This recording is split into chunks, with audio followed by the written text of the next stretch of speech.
Hello there, World of Tankers. Welcome to the channel. Hopefully all of you are doing well out there. I'm, of course, your host, the Droodles Blitz, and in today's video, we are going to be talking about the brand new Tier 8 light tank that is currently in testing for World of Tanks Blitz, the LT432. Now, this is an extremely strong-looking vehicle. After I've glimpsed over the statistics, it looks actually overpowered by certain aspects. So, in today's video, as always, I'm going to be breaking into these stats, letting you know my personal opinion on this vehicle and everything else you need to know like that. Of course, if you want to see more videos like this on other tanks that will be entering the game, probably within the next couple of weeks or months, please consider smashing that subscribe button down below because there are a lot of vehicles. We got ones like the Object 907, the Turtle Mark 1, the AE Phase 1, the Samwa SM. There are so many vehicles currently that Wargaming is working on, and I'm very excited to see how they do perform. But getting into the LT432, which stands for Light Tank, this is what I like to call the schmoke in a pancake, because it is one of the lowest down vehicles in the game.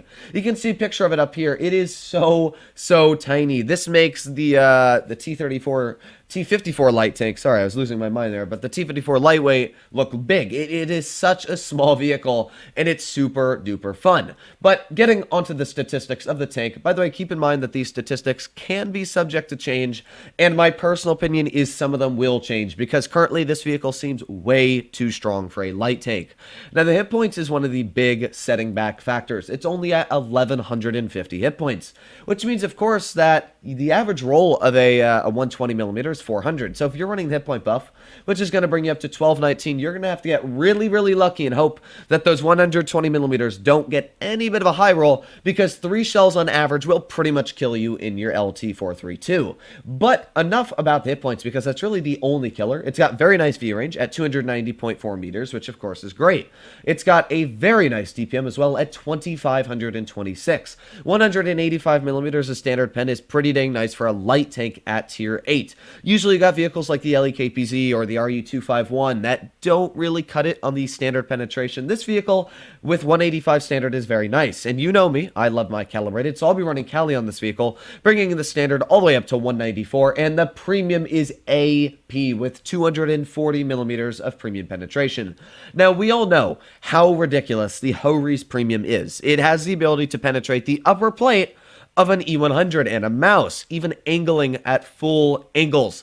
Yeah, the Ho-Re's gun is ridiculously overpowered in my personal opinion. And this vehicle shoots premium AP as well, which means effectively that's about 270mm of premium pen if you account shell normalization, which means that, yeah, you're going to be penetrating upper plates of Tiger 2s, pretty much everything at tier 8 you're easily going to pen, and most armor at tier 9 as well. Even the frontal armor of probably knee 75, you'll still easily be cutting right through that lower plate.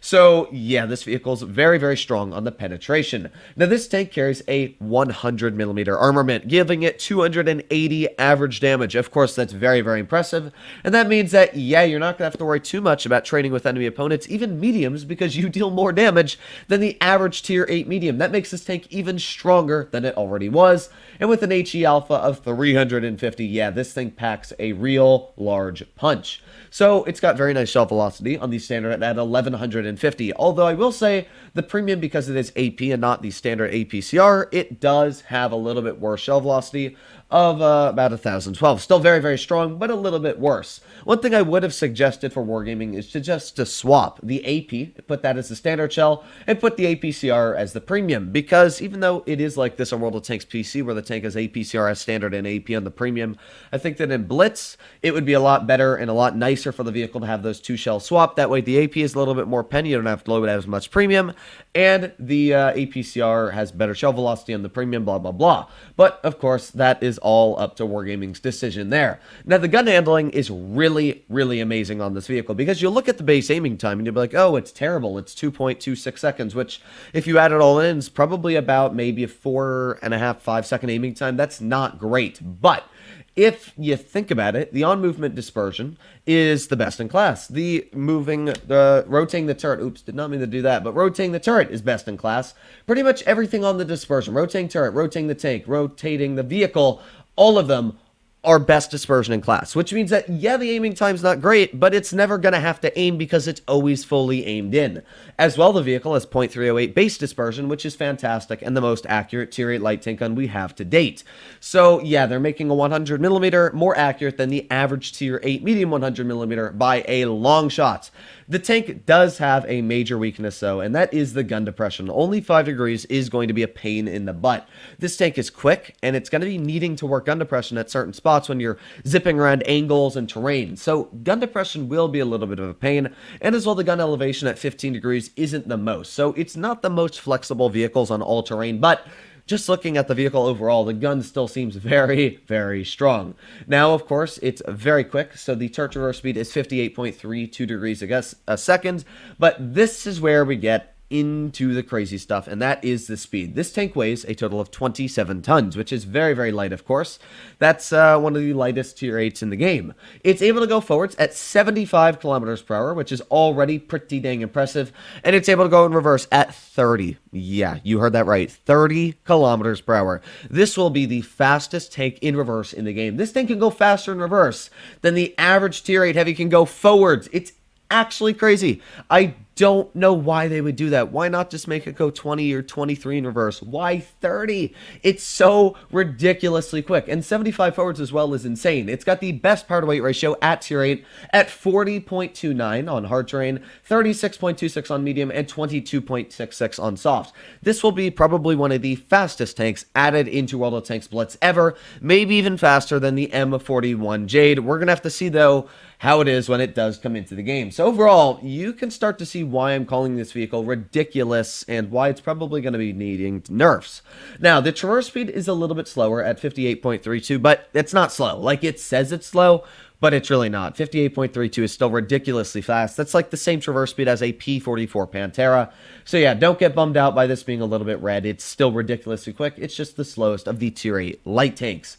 And the concealment, of course, because this thing is a pancake size, is the best in class as well. While still, it's got 35.6% concealment. That's almost the same as an E25, only about 5% off. While moving, because it's a light tank, has the exact same dispersion. The only bit that's a little bit poor is wall firing. That bit it's meh. But overall, yeah, that's all I have to say. Is the camouflage is going to be insane on this vehicle because it's so low down as well. You're not going to be able to see it over any ridges. Like, look at actually how low down the profile of this tank is. It really is a pancake. Now, getting into the armor profile, it's better than you probably think. The upper plate is about 195 millimeters thick. Like, what? Yeah, if this thing is using its 5 degrees of gun depression, it's not the most, but you know what? That upper plate is 256 millimeters, which means, yes, Wargaming, you made a light tank that's quicker, more accurate, got more penetration, and more DPM than the average tier 8 medium, and as well has more armor than the average tier 8 medium, and the average tier 8 can't penetrate. What the absolute hell? I don't even understand it. The turret armor, if we take a look, well, yeah, it's pretty dang strong, about 196 at the weakest, and if you look at the edges, it goes up to 350. Yeah, the armor on the turret's pretty dang cracked. Again, why? I don't understand. The armor on this tank is stupid. 250 at that angle, like, you're going to get bounces. The lower plate is 111, so even the lower plate cannot be penetrated by high explosive with any tier 8 vehicle, apart from a charioteer. The sides have a bit of space, but yeah, the side armor is very, very weak, only sitting at about 40 millimeters. That's, of course, going to be very weak, but at the same time, it's got spaced all over the side, so good luck penetrating the side. You'd have to hit that little bar right up there at 41 millimeters if you want to penetrate it with HE. The side of the turret can't HE, but the rear, you most definitely can, only sitting at 47 millimeters, and the rear of the tank sitting at 40 is going to be an HE magnet, but good luck HEing this tank when it's going in reverse at 30 kilometers per hour. Yeah, this tank is going to be overpowered. Wargaming, why would you give a light tank 190, it's pretty much 200 millimeters on flat ground of upper plate armor? Like, what the absolute heck?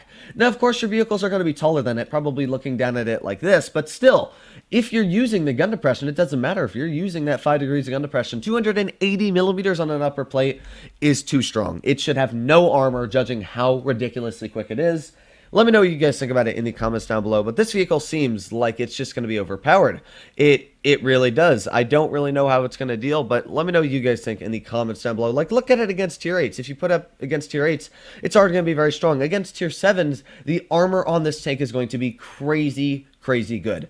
So yeah, I really don't have any words for this tank. I think it's going to be overpowered if they leave it in the current state. In fact, not only overpowered, but I think that if this vehicle comes out in the current state that it is, get your hands on it if it doesn't come in crates, because it will be overpowered. And yeah, seeing one of these zip around on the battlefield will be quite fun to watch. So hopefully you enjoyed today's video. As always, if you want to see more like it, please consider smashing that subscribe button down below. But other than that, hopefully I'll be seeing you in the next one. Bye bye.